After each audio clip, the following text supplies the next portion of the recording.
Cianimina, psicóloga, atuando com terapia individual e consultoria empresarial.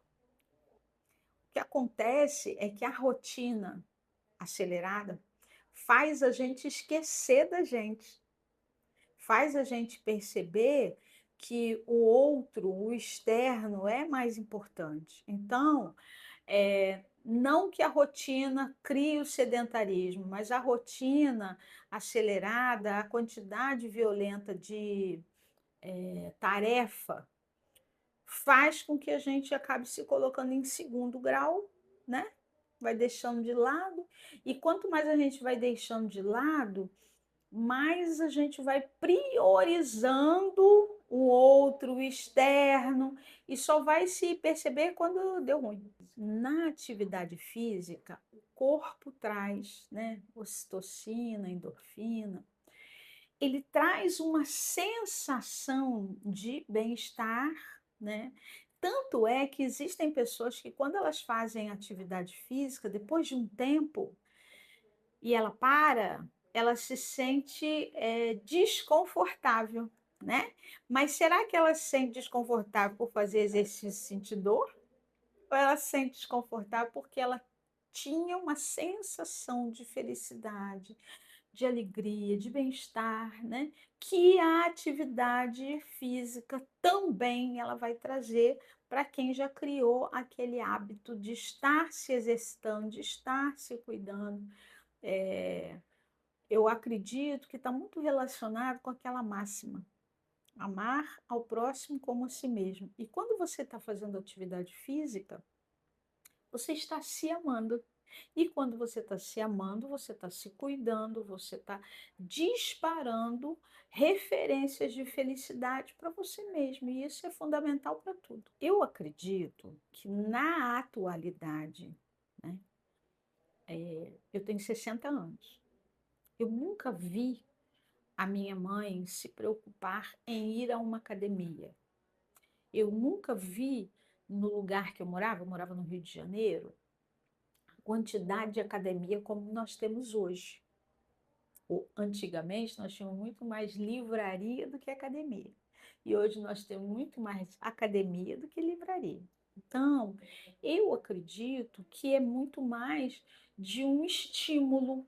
Então, meu neto hoje, ele está na sala e ele vê a mãe arrumada com um traje de academia, ele diz: mamãe, você vai fazer exercício? Por quê? Porque ele vê ela fazendo na sala, conversando, e essa é uma experiência que eu não tive. Então, eu acredito que esse cuidado, né, antigamente não se falava dos prejuízos de fumar, de um sono errado, de uma alimentação errada, não se falava sobre isso. E hoje a escola faz campanha de alimentação, visita uma academia, entende? Então, eu acredito que é tudo fruto de uma educação que cada vez mais a gente está recebendo agora.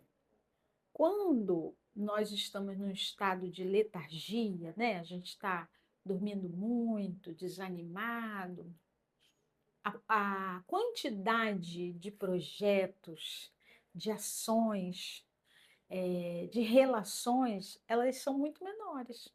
Quando a gente está em atividade, quando a gente está com o corpo proativo, quando o corpo está aberto para novas coisas, a tendência é que ele faça novos projetos, que ele crie um ambiente mais favorável para a saúde em todos os sentidos. Então, o movimento ele está relacionado, né, com o produzir de um resultado melhor, na medida em que, por exemplo, estar numa academia, eu faço série, quantas séries eu fiz, né? O que mais eu posso fazer? E hoje, infelizmente, algumas pessoas estão exagerando, né, na velocidade de emagrecer, na quantidade de exercício. Então, a gente ainda está num período de adaptação. Eu acredito que porque as pessoas ainda não conhecem, antes era nada, agora é tudo, e nós vamos chegar num meio termo. Então, a saúde mental, ela é fruto do bem-estar, né? Quem é feliz, ele não enche o saco dos outros, entende? Então, quando a pessoa está bem, ela consegue olhar, né, fé. Eu consegue olhar o futuro de maneira promissora, consegue olhar as coisas de uma maneira mais positiva e compreende que a sua alimentação, a sua palavra, a sua colocação, enquanto luz, faz a diferença, entende?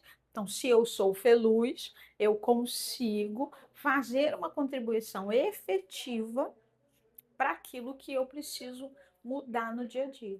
Eu acredito que, na medida em que nós estamos sem interagir, porque o sedentário ele tende a ficar mais isolado, tá certo? Ele passa mais tempo no computador, na cadeira, na televisão, então uma relação mais mono, monocromática, tá certo? Se ele faz atividade, se ele corre, se ele tem amigos, ele tem então um colorido maior. Eu acredito que a proporção da saúde ela está relacionada exatamente a isso. Se eu tenho uma vida monocromática, eu tenho uma saúde mental mais limitada. E se eu tenho uma vida mais colorida, de maior movimento, de maior integração, eu vou ter mais ideias, eu vou me abrir para novos projetos, eu vou contribuir com outras pessoas, né? E principalmente não vou perturbar os outros. Porque quem está envolvido com os próprios processos, ele não tem tempo de perturbar com o processo dos outros. Eu acho que isso é que é muito importante. Quem tem saúde mental tem tanta coisa para cuidar que larga a vida dos outros. Eu acho que esse é a melhor colheita da saúde mental é seguir, é ser feliz, né? E largar o que o outro poderia estar vendo como improdutivo, como, sabe, eu vou cuidar do que o outro está fazendo. Não, não tem tempo. Eu quero fazer com que a minha vida tenha tanta qualidade que eu quero inspirar o outro e não interferir com o outro.